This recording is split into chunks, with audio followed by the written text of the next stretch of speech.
So hopefully by now you poured yourself a glass of wine or you have some water. And before I hand it over to TJ and Todd, I want to go over some of my pantry picks. I think I want to start calling it Puck's Pantry Picks. But since we're all sheltering in place and we're cooking a lot more for many more people, breakfast, lunch, and dinner, I wanted to go over my favorite things that are Todd Stein approved, because we went over this. So I'm going to open my pantry really quick. And I definitely have like a drawer of beans practically. I love any kind of beans.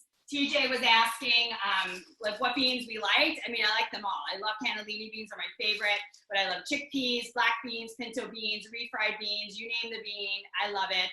I like to use the dry beans. Todd, what about you? Are you canned or dry? It depends on, on what I'm making, but I like them both for very different things, but they're both wonderful. They're both great. I do prefer the dry, but you have to plan ahead. But once I soak them and cook them a little bit, I puree them with a little bit of lemon juice. And it makes a beautiful dip that I love to spread on crackers or toast. And I love harissa, which is a Moroccan pepper spread. But I love the green one, I love the red one, but I definitely combine the flavors together. And I'll be snacking on this while TJ's talking and Todd is doing his demo.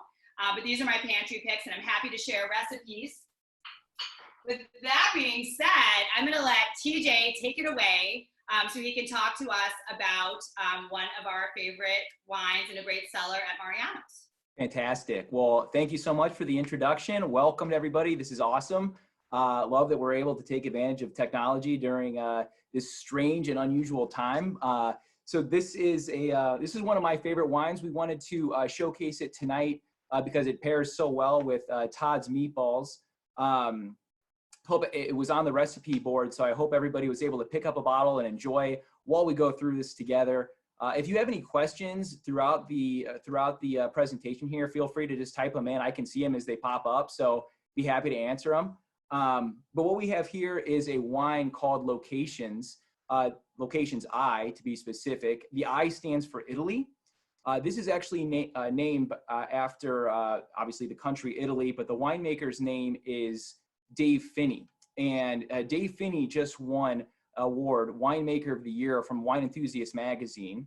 And Locations brand is his most recent venture. So when Dave first started, he actually started a brand, many of you may have heard of it, by the name of The Prisoner. That kind of shot him into wine superstardom.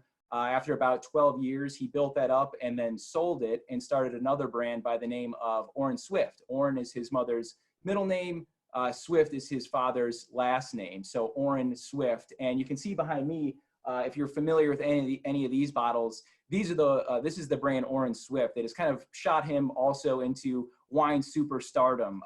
He's been on the Wine Spectator Top 100 list. His wines range from anywhere from very affordable at $20 to $200. You know, he's a really interesting, almost rock star winemaker in the industry right now.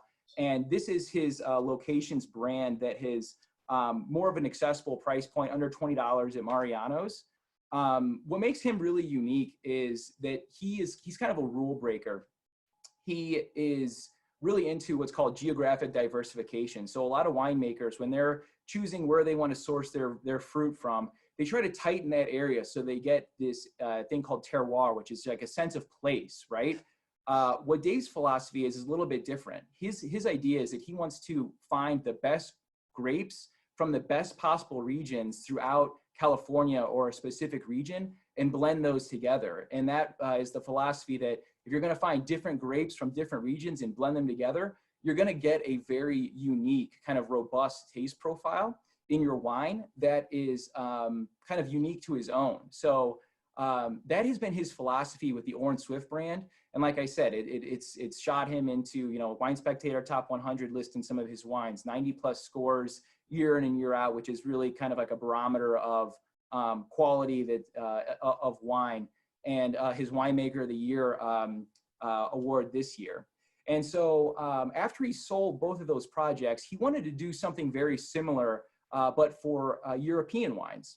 So he wanted to travel around to Europe, and he was traveling to all these different countries and wanted to find what his goal was. He wanted to make the best possible wines from a given country with no restraints. So these wines are non-vintage, they're non-varietal, they're non-appellated. The Locations brand has 6 different wines in it. I for Italy, CA for California, F for France, E for España or Spain, and then there's a New Zealand Sauvignon Blanc and another French Rosé. And really what the philosophy behind these wines is that if you're unfamiliar with Italian wine or have not had an Italian wine before, and you try this, he really wants this to encompass what Italian wine is like. So it's almost like a gateway into Italy or a gateway into France. If you like this wine, there's a good chance you're probably going to like other Italian wines too. So it's a really cool kind of transitional wine if you want to start familiarizing yourselves with other countries. So what we have here in the glass is, let me just get my glass out here. I've talked with the bottle enough. I want to sip and swirl a little bit while we talk. This is the Locations I. So Italy is really an interesting place. There's over 2,000 indigenous varietals in Italy. And in order for Dave to make a wine that exemplified Italy, it's probably very tough. So he actually chose 3 varietals to make up this wine. It's Negro Amaro Nero di Avola, coming from the South region in Puglia. And that's going to give characteristics of kind of like robust, old world, cigar box, dark fruit, sage. And then from the northern part of Italy, in the Piedmont region, very famous region in Italy, the other half of this wine is actually Barbera. Barbera is one of the darling child grapes of Italy. It's probably the top 3 source varietal in Italy. And that's where you're going to get some of that acid, some of that structure, some of that backbone that you're going to have on this wine. So you have this more, and a lot of fruit characteristics on it as well. Dark fruit, blackberry, boysenberry. And I think that how they complement each other is really nice. You kind of have this like old world kind of, taste profile. And then you have this kind of like also brighter fruit from the north in that Barbera as well. So I think it's a perfect accompaniment of what Italy is. I think it's a nice, like robust wine that is rustic, but also like fruit forward at the same time. This wine pairs extremely well with really any sort of Italian cuisine, as I'm sure you'll see from Todd's explanation on meatballs, really any sort of meat or red sauce dish. This is a great pizza wine, and for under $20, you can't beat it. This was awarded 92 points from James Suckling, and was aged in oak for 10 months, in French oak for 10 months. So cheers to everybody. Cheers. I hope that you were able to get something out of that. I hope that everyone has a little bit of wine in their hand, and we can do a little toast to the camera. And if there are no questions, why don't we pass it off to Todd, who will walk us through his famous meatballs. Excellent. Well, thank you, TJ, and thank you for the awesome wine to go with this food. This is the first time I've shot a show in my home kitchen, so it's really cool to do this. Obviously, the time has changed, and no production studios, absolutely no makeup. So here we are, cooking raw. You're looking really good, Todd, so don't worry about it. First time I put product in my hair in 3 weeks. But, this is like cooking raw. This is how I cook at home. And the interesting thing about the time that we're in, and being a chef, obviously I'm very fortunate that I know how to cook and I can create a lot of meals. But a lot of things that people think about cooking might not be available to them based on what's in the grocery store, because everybody is shopping for everything in the grocery store. So there's always the opportunity for substitutions. And so when I asked for pasta for this, I said, well, I'd like to do rigatoni, but if that's not available, spaghetti. So when you're making pasta, really it's about the sauce. In a time unlike this, it's how the sauce complements the pasta shape. But for now, whatever you like and whatever you can find, that's really the way to go. So tonight we're going to do a variation on Fermented Meatballs, as it's much easier to make it in the recipe that I provided at home than it is in the restaurant, and how we do that, with a beautiful tomato sauce and we're gonna do rigatoni tonight. This is a great dish. The great thing about the meatballs is you can make a lot of them ahead. You can either freeze them raw, or you can bake them in the oven and freeze them cooked, so they're easily reheatable into the sauce. But we're gonna do this all kind of almost in real time, as if we were making this for dinner tonight. So as I prepare things over here, I will bring them to the camera so you can see them a little more close up. And then once again, save all your questions, and we'll get to them as we go, and at the end. But this is a great dish. This is a great dish to feed a lot of people. This is a great dish to have leftovers. The way I've been cooking a lot over the last couple of weeks is cooking things so I have repurpose for them, so I can use them again the next day or the day after in some sort of other meal. I'm making a lot of beans, as Amanda talked about beans earlier, beans and stews with vegetables that I can then use at a later date. And both of my freezers are completely full of stuff to pull out for later. And as they say, we shouldn't be going out much, so I probably don't need to leave my house for the next couple of weeks. But anyways, let's get going here. I'm going to start the sauce first, because that's the most important part of this, and it takes a little more time than anything. Then we'll get into the meatballs, then we'll cook some pasta and put the whole thing together. So, if I may begin, these are whole peeled canned tomatoes. I've crushed most of them. I'm going to crush the rest of them up right now while I get the oil hot, and then we'll go from there with the garlic and the onions. But this is a very basic, lovely, I think perfect tomato sauce. And tomato sauce, just so you guys know, you can also freeze. Whether it's a time like this or any time, tomato sauce freezes really well in an airtight container. If you can get a food saver or cryovac machine, that is honestly the best thing to do, because it's an airtight seal. So literally, I just open the cans and I pour them into a container, and I literally crush them by hand. I'm wearing gloves, so I don't schmutz all over my hands and make a mess. If you don't have gloves, you don't have to. This is not a requirement at home. So anyways, gloves are off, tomatoes are crushed, and I'll give you a show of what that looks like. But so whenever you do crushed tomatoes and you do whole peeled tomatoes, you want to save all the juice that's in there. You want everything that's in that can. Rinse the can and recycle it, but you want everything that's in there. That's all the goodness. Mariano's has a variety of canned tomatoes. It's really a preference on what you like for tomatoes. Some are better than others. San Marzano doesn't always mean it's the best tomato. There's California tomatoes that are lovely. Trial and error. Taste what you like. So we're gonna fire up the stove here. I like olive oil a lot, so this gets a lot of olive oil at the beginning to sweat the garlic and the onions. I'm using a Le Creuset pot because they're very forgiving. It's hard to burn things in here. They're lovely. They last forever. So it's a great pot. So anyways, I'm going to add the cup of olive oil. We're going to let that warm up. I don't always necessarily wait till the pan is scorching hot to put the onions and the garlic. I've already diced the onions. I've already sliced the garlic in the way that I've said in the recipe. So it's good to go. So I'm going to get that going right now, and the pan will heat up. I always like to have spoons so I can stir things. So it's very restaurant-like to keep them in your water, have them here right in front of you. So we're going to get that going. If anybody doesn't like— I have a question. Why, I like to slice garlic too, just because it's easier for me, but why slice, not chopped? Okay. I like sliced better. It cooks more even than chopped garlic. Do not ever buy the chopped garlic in the jar. That's terrible, awful stuff. And the thing about garlic is when you chop it, all the shapes are very different. So some will burn and some will be undercooked, and some will be cooked right. And the chance for burning is higher. And when you slice it, whether you use a knife or a mandolin, generally you're getting in the same size. So it's even and it cooks very similarly. And I like the look of sliced garlic.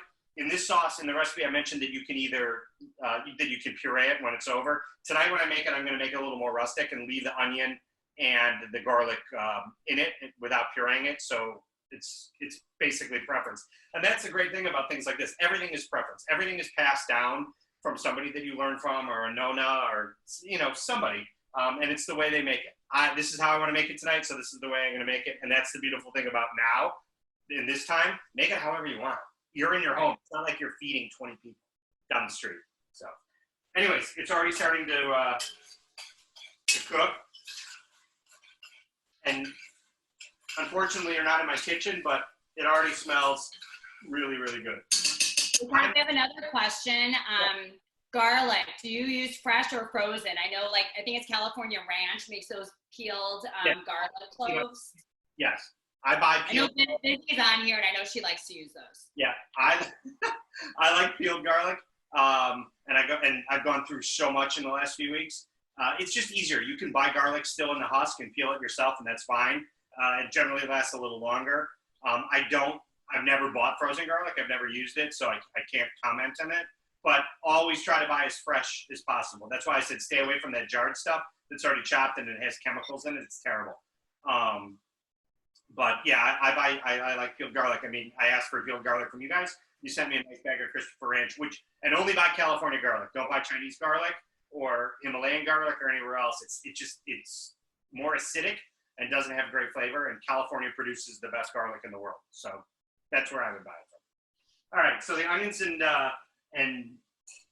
garlic are sweating, and I'm going to bring this over there so you guys can take a look at it.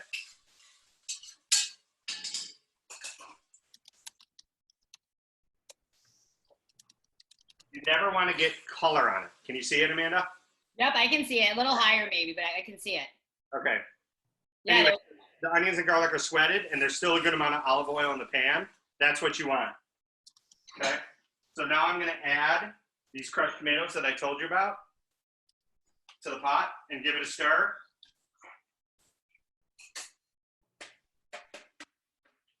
And you want everything that's in here because it's all really good. Now, here comes the preference thing again. You can add chili flakes. You can add oregano. You can add black pepper. You can add salt. I'm going to add just a little bit of salt and then let it cook. And then I'll add some pepper at the end. It's, once again, all about preference. Everybody's grandmother, mother, whatever, they all make tomato sauce different. Whatever works best for you. But I'm not doing with oregano tonight, and I'm not doing with chili flakes because it might be hard to find in the grocery store right now. But those are things that you can add if you have them or have the ability to get them. Okay? Todd, I know some people, like my family, does it, and I do it more out of habit by adding like baking soda to make it less acidic, or sugar to also lessen the acid. I don't know if they're like old wives' tales or they're actually like a good technique. They're not, and this is a good question. Every tomato is different, and that's why you have to try through the brands and find the ones you like. At Fermentos, every year we do a tasting of the tomatoes that we want to try and compare them because they do change from year to year. And so rarely do we switch, but sometimes we have based on the crop of the tomatoes from that year. So then if they are too acidic, you might add sugar. If there's too much salt in the soil, then you might change it to do less salt. So these tomatoes that I got from you, I think were a Lesse brand, and they're delicious. Mm-hmm. So they don't need any sugar this go around. Another substitute for sugar, if you want, is to grate carrot into it. Oh, wow. Okay. So I'm going to put a little black pepper in here. And I always like to do fresh ground. If you have the ability to do so, it always just tastes better. And just a touch of salt. And then we'll taste as it continues to cook. There's a lot of olive oil in here, and you can see it on the top right now. Actually, I'll bring it over again so you guys can see it. And let me know how the angle is. But that will cook down, and it will go away. But it'll create... Up higher. Up? Yep. Tilt more towards the... Tilt. Yeah, there we go. Oh, yeah. A lot of olive oil. It smells so good in here. You have no idea. Well, some of you may. Anyways, we're going to let that cook, and then we'll start talking about meatballs. So meatballs, again, I think everybody has their own favorite, their own thought. There's a lot of really good meatballs out there. I think a lot of people are afraid sometimes by meatballs and how to make them. They're actually the easiest thing in the world to make, in my opinion. All right, we'll get that back burner going. We're using a combination of pork, veal, and beef for a lot of reasons. You got to make a meatball with pork in it. You have to. It needs the fat. Ground beef does not, or if you buy meat and grind it yourself, does not have enough fat in it. So it needs that little fat to add to it. If you want to make a lamb meatball, make a lamb meatball. If you want to make a chicken meatball, make a chicken meatball. Whatever you like. But this meatball that we're making tonight is it's a combo of those three meats. So I'll show you what we got here. Now, at the restaurant, we do this a little differently. we buy all the meat whole, and we grind everything that goes into the meatball ourselves. The cheese, the bread, everything that gets ground together with the meat. You can do this at home in a mixer, or you can do it by hand, which is what I'm going to do. So right here we have the pork, the beef, and the veal. Try it when you're making this stuff. Buy really good quality product. Buy grass-fed beef, buy grass-fed veal, buy from animals that come from farms that are very well taken care of. It's really important. You want to put good things into your body instead of crap, okay? So I have that. I have 2 eggs. I have a garlic clove. Now, this may be debatable to some people. I'm going to microplane this because I'm only doing 1, and I don't think the flavor is that harsh, especially since we're baking the meatball. You can hand chop this. I would use this over a garlic press any day of the week. That's what I use all the time. A garlic press? Let me see it. Yeah. It has like, well, this is how I slice and this is how I press. Ah, I've never seen the sliced one. I know, that's why I like to, that's, Busy is on, I keep referring to her because I love her so much, but like she doesn't like to peel garlic. I hate to cut and chop it. So this is my, this is my workhorse in the kitchen. I love it. I love it. But now I know I can't use the press, I guess. Too. Sharing kitchen tools. Who knew? Anyways, I'm gonna grate that right in there. So I'm gonna put everything in this bowl and we're gonna mix it together. Now, once again, what do you like? Do you want to put chili flakes in here? Do you want to put oregano in here? Do you want to put, whatever you want, put it in there. Doesn't matter. There are no rules in meatballs. It really comes down to what do you like. And so I'm trying to make a base meatball here that appeals to everybody instead of going really out in left field. Like I said, this is a variation on the meatball that we make at Fermentos.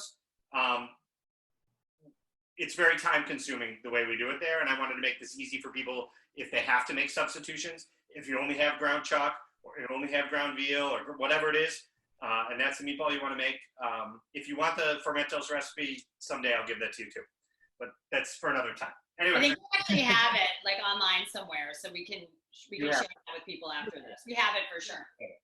I've got the garlic, I've got the eggs, I've got chopped parsley, I've got pecorino romano and grated Parmesan. Always buy the best cheese.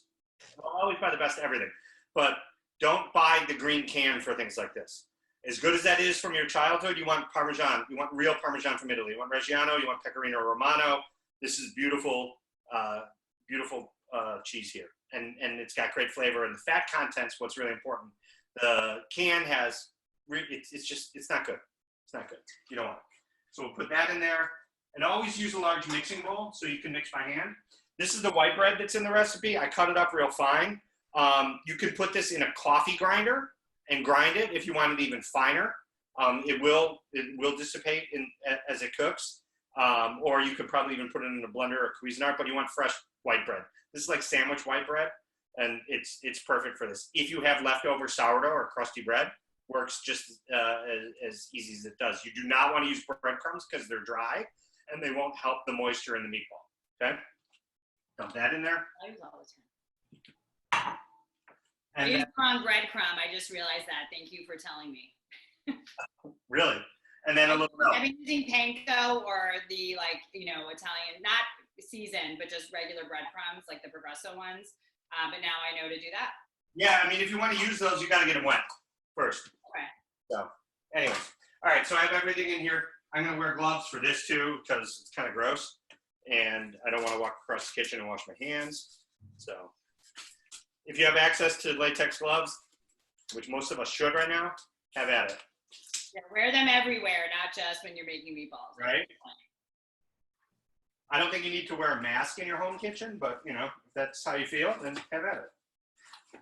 So I'm mixing this all together by hand. As I said, in the recipe, I stated you can use a mixer too with the paddle attachment. But this is so easy that why would you want to do a mixer? But if you're making a lot of these and a lot of volume, have at it with the mixer. So you can't really overmix it, but you don't want to mix too much. So I'll bring this to the screen in a second. See how quickly that all came together? All night. Yeah. Okay. So 2 ounce, you want to do a 2 ounce 2 ounce meatball, right? So if you have a scale, great. If not, do it by sight. My apologies, I need to get some more gloves here. Todd, we have a question. Do gluten-free breadcrumbs work, or gluten-free bread, or should you stick with classic white bread? I've never used it, so I can't give it. Try it. But I would give it a try. I think it's worth it. You know, the thing about it is it's the binder that holds it together. And I think that gluten-free bread would have the same effect based on what's in it. Those things are binding agents. They're not flour.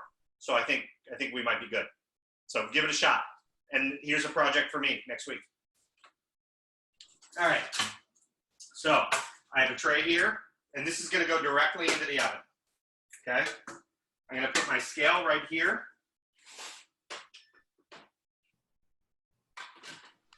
And I'm going to weigh out 2 ounce balls. Todd, for the meat, the beef, what was the fat content? You know, I honestly don't remember. I think it was 90-10 on the beef. If you can go higher fat, it's always better. Right. And then the veal did not have a fat content, and neither did the pork. So I'm going to show you wow, 2 ounces on the nose. So you have a ball like this in your hand, and you literally just roll it around like this and make it look like a golf ball. You can use a scoop, like an ice cream scoop. If you have, Amanda, you have an ice cream scoop? I do. Haha. I'm right here by this door. I have them right here. You can use that too to form the ball. So I'm going to make 400 meatballs here, but I'll give you the idea of what this looks like.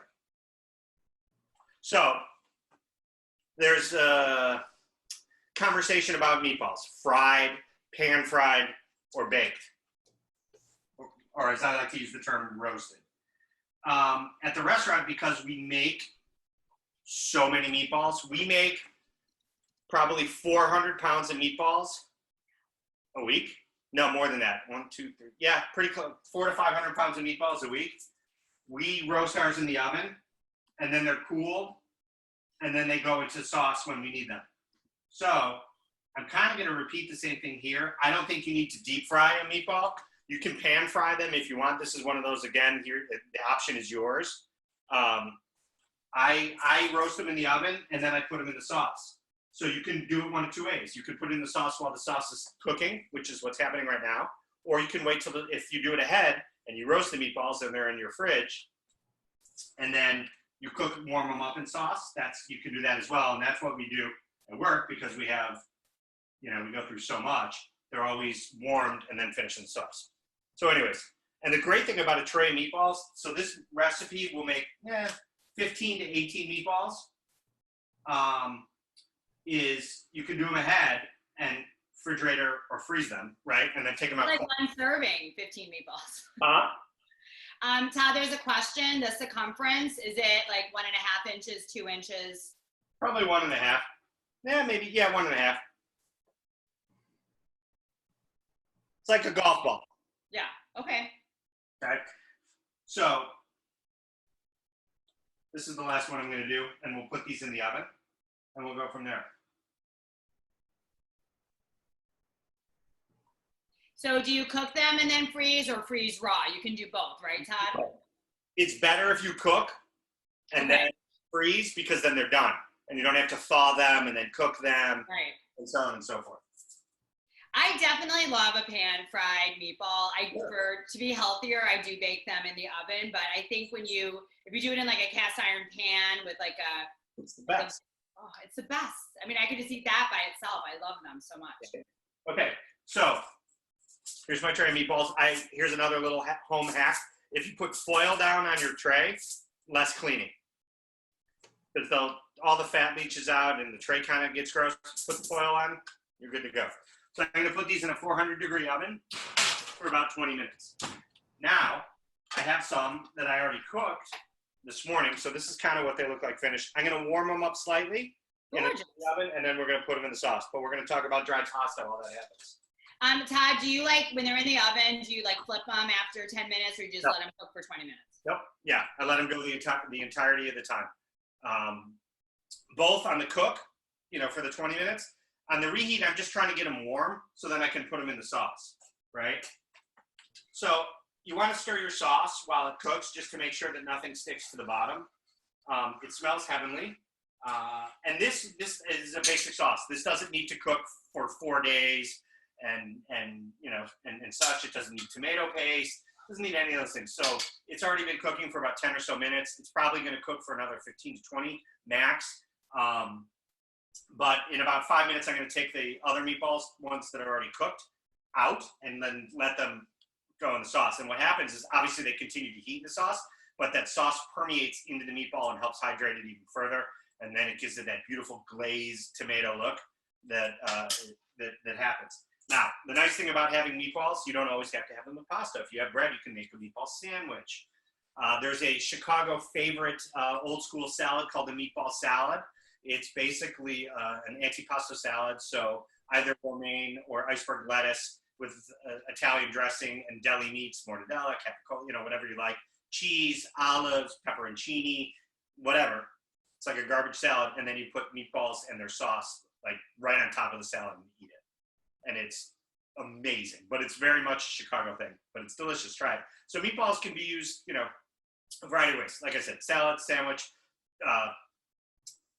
sliders. If you have slider buns, you can make a meatball parm. I mean, I sound like Forrest Gump here, shrimp. Oh, meatballs, but meatballs are a great thing. That would be a meatball question. So if you're making smaller or larger ones, is there an internal temperature that you should cook them to? Is it yeah. like? I mean, you mean before on the first cook or at the end?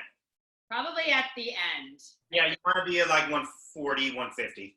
Okay, and then what about can meatballs be sous vide? Is that an item that you can sous vide? To cook? Yeah. I've never sous vide a meatball. Right. But I'm sure. Someone said like reverse sear. Like if you did that, then you could like give it a good little sear and Sure. have that, Sure. seared flavor without really frying it. Right. I mean, those are nice techniques, but and good for big pieces of meat. I don't think it's necessary for a meatball. But you could probably sous vide a meatball. The only problem is because you're sous videing it to start and not roasting it or pan frying it or throwing it in a fryer, you're not developing that texture on the outside. It's always going to be soft. So you'll need to then sear it and then sauce it. Right. So and then the question regarding the temperature was the oven temperature, not the end for target temperature. The oven temperature is 400 degrees. Okay. It's so funny. You see all these recipes and people are like, oh, when I cook that in a restaurant, we cook everything at 500 degrees or hotter, right? Because we got to get it moving. Right. At home, a home temperature is always 350, which is not hot enough for anything in my opinion. 400 is a great place to start and then up from there. I don't want to cook the meatballs at 500 because it's too hot and they'll fry all their fat out and kind of be raw in the center. You know what I mean? So we don't want that. All right, so I'm going to take these meatballs out of the oven. They've warmed up a little bit, and we're going to put them right into this beautiful sauce. I'm just going to drop them all right in there. Now, other things you can do. You can add Italian sausage in here, too, if you like Italian sausage. So you can have a little bit of, as they like to say at a sandwich shop, a combo of sausage and meatballs. But I like meatballs and sauce on their own. You can do sausage in a pot on its own. Once again, everything is about preference. Everything is about preference. So let's talk about the pasta. I don't know. I'm sure there's a few people on here that know how to make fresh pasta, which is great.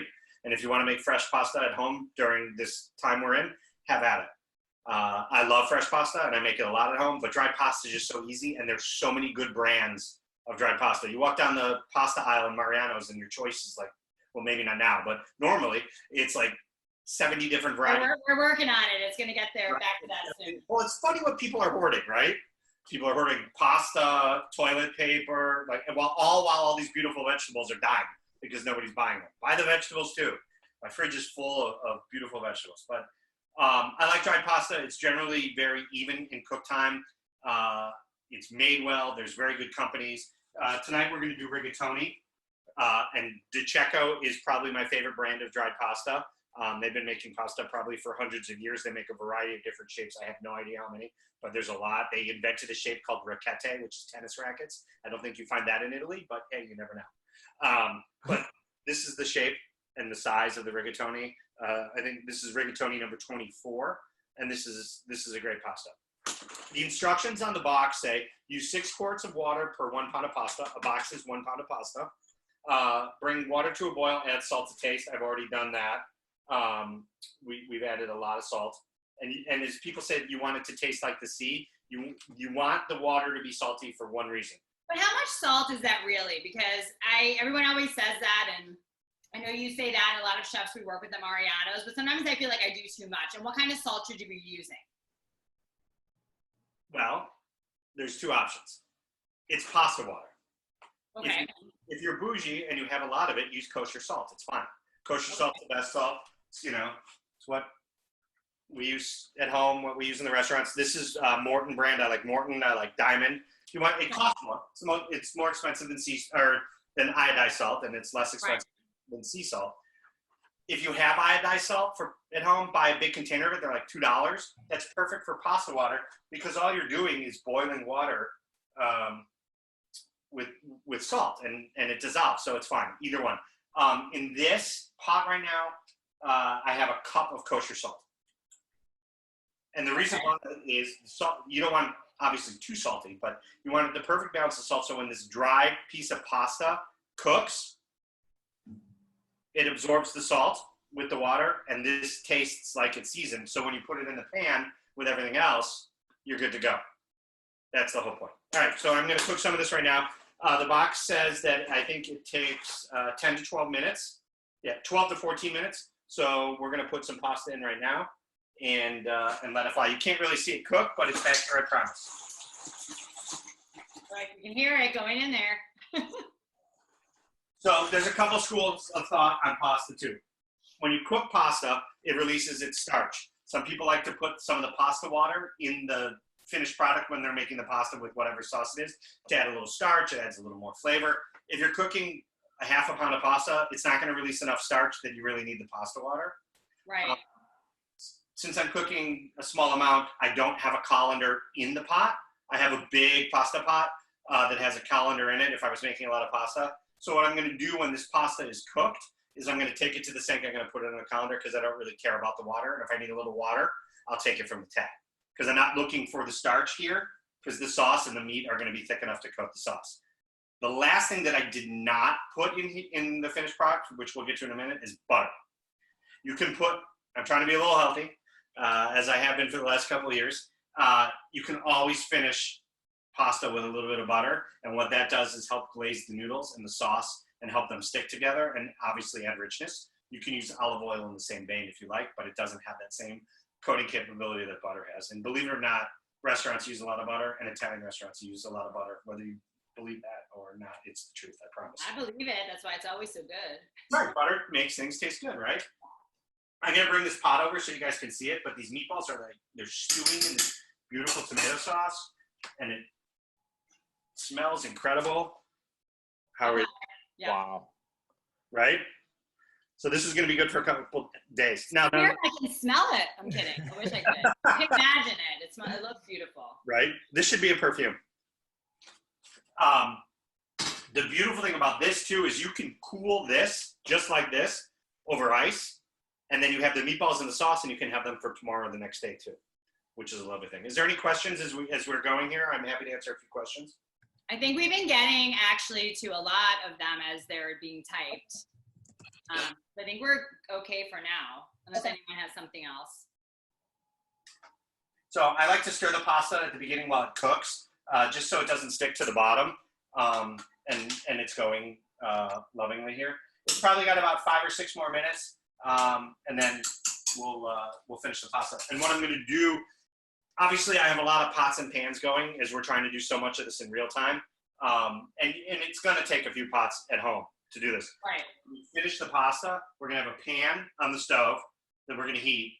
We're going to take a little bit of the sauce out of the pan and put it in there. And then after we drain the pasta, we're going to coat the pasta in that sauce and then add the meatballs. And then we'll make a beautiful plate that gets finished with some beautiful Parmesan over the top. All right, we have some good questions now. One is, oh my gosh, this was really funny. Jen says that she's coming for her curbside pickup order, so she'll be on her way soon. I think that's really funny. Also at the store.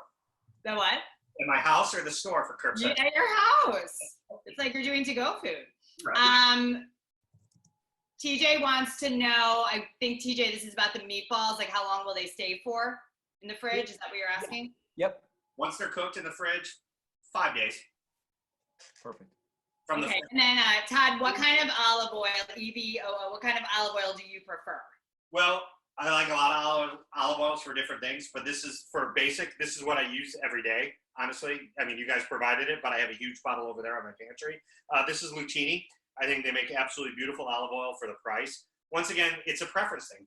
Go, buy a bunch of olive oils. Sometimes they can be expensive. Taste them. You don't want really, really expensive olive oil just to everyday cook with, right? Right.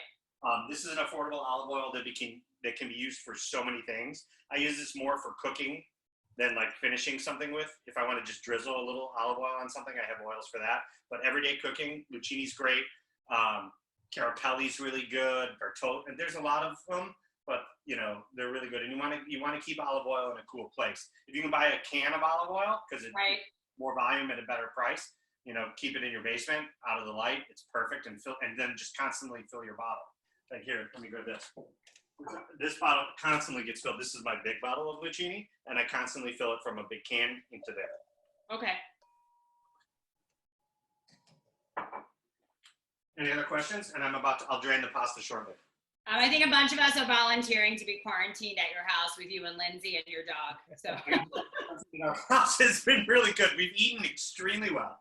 This is the benefit of being a chef and being able to cook at home. Like I'm cooking things that I would never cook before. I've obviously in the last few weeks cooked more in my house than I have in 6 months combined.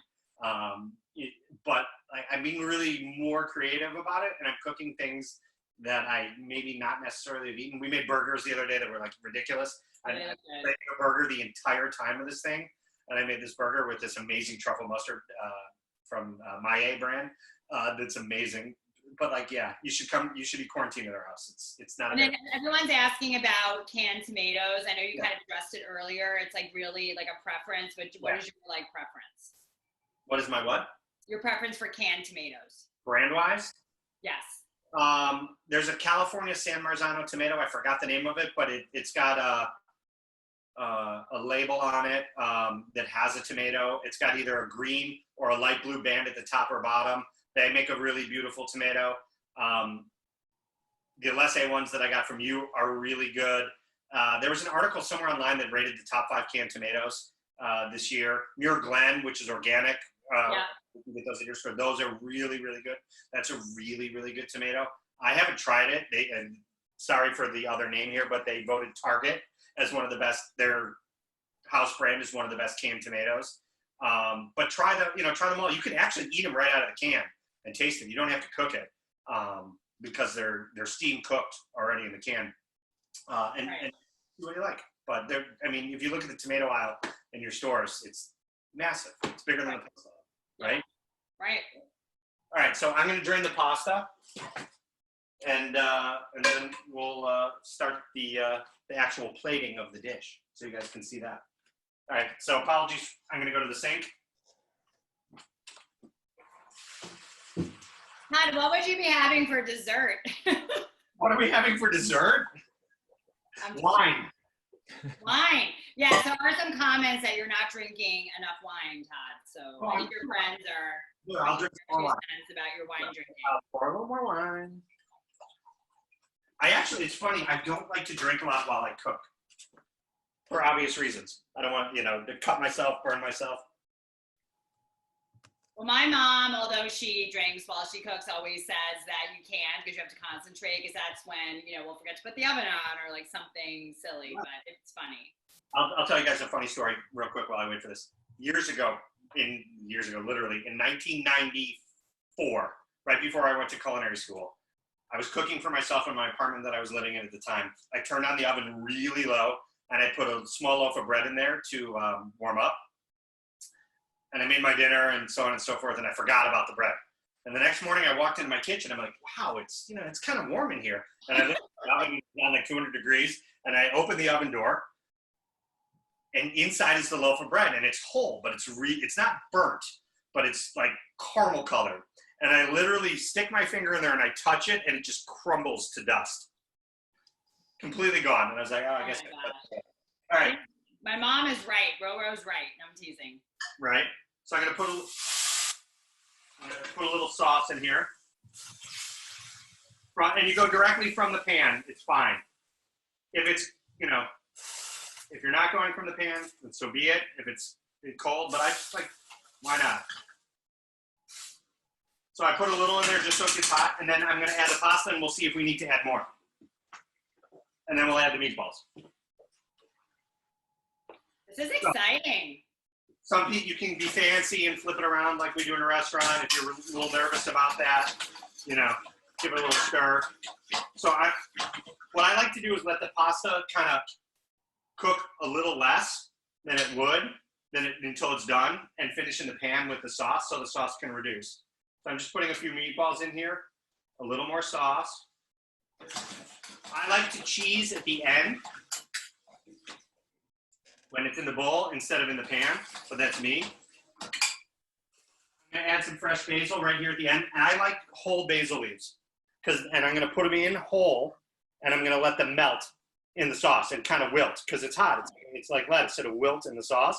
Instead of chopping it or julienning it or whatever, I like the whole leaf, especially when I'm eating it. And these are not, they're really beautiful. They're nice and small, so they're delicious. Soon it'll be summer and we'll get awesome fresh basil. Todd, TJ, of course, has a very important question. Do you ever use wine in red sauce? Oh, my what? Do you ever use wine in your sauce? I don't, but you can if you like that. There are no rules, right? There are no rules in quarantine. All right, so I'm gonna throw a little basil in here. This is the point right now. If you wanted to add butter, you can add butter. I'm gonna add just a little olive oil. And I'm gonna add a little fresh cracked pepper because I love pepper. Also the point, if you wanna add chili flakes or oregano or any of those other things, this would be the point we do it.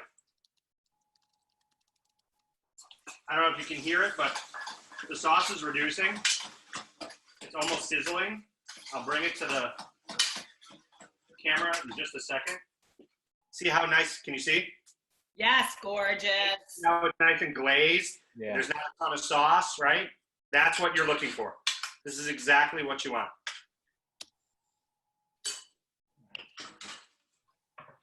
So now I turn the flame off, so there's no heat underneath it.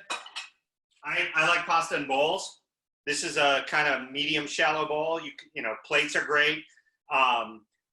Things like pappardelle, like bolognese, if you make bolognese, they're perfect on a plate. I would never put bolognese and pappardelle in a bowl because you want to cut it, right? You always have to think about how you're going to eat the dish. So I'm going to put the pasta in, and then I'll put the meatballs on top.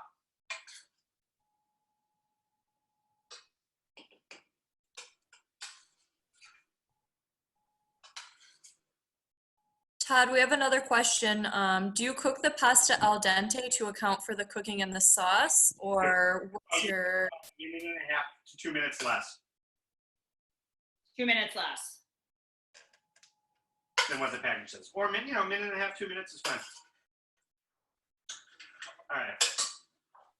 So now we have this beautiful pasta with fresh basil and meatballs, and then a little fresh Parmesan over the top. A little chef hand action here. And you can this is another time that you can get creative. If you want a dollop of ricotta cheese on top, that's always good. Who doesn't like ricotta cheese?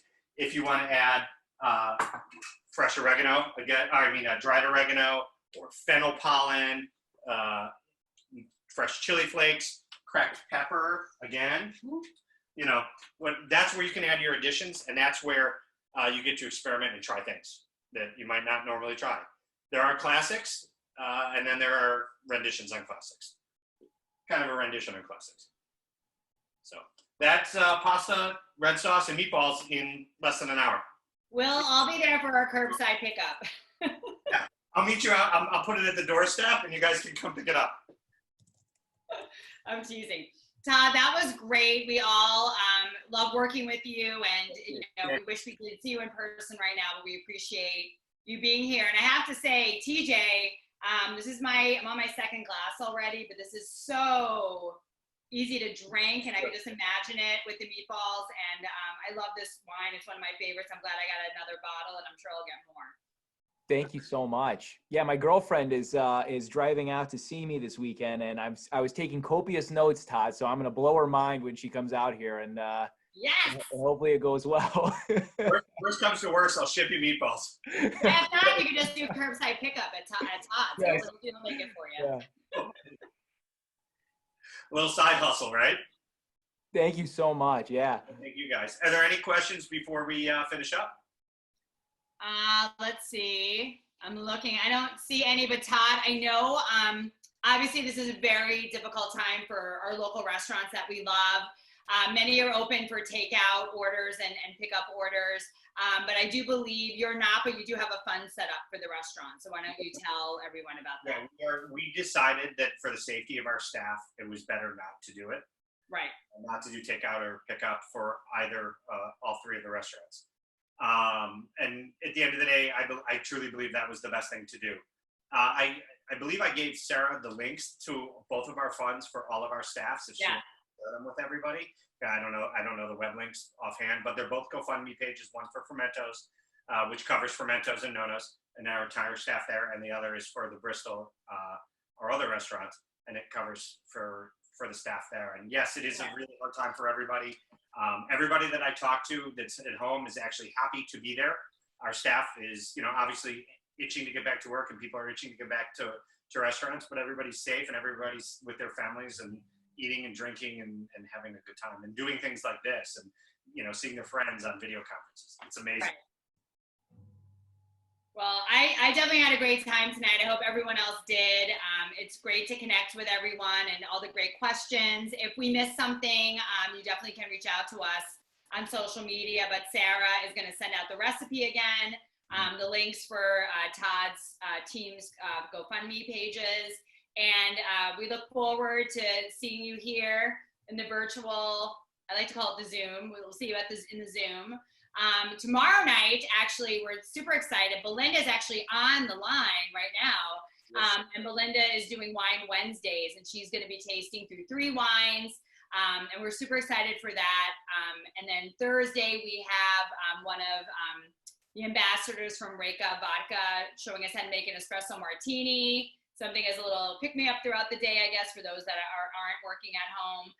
And then we have live music on Friday nights, and we also have a kids music on Saturday. So you can just go right to the Eventbrite page and sign up for the classes. But we're all looking forward to Belinda's class tomorrow too.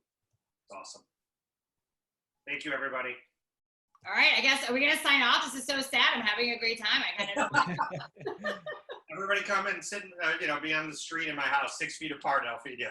All right, well, thank you, everyone. Thanks for being here for our inaugural cooking class with Todd and also with TJ. And we'll see you tomorrow night with Belinda. And then, just tune back in. It's like Mariano's Zoom TV all the time. We'll see you soon. Bye, guys. Be safe. Bye, cheers.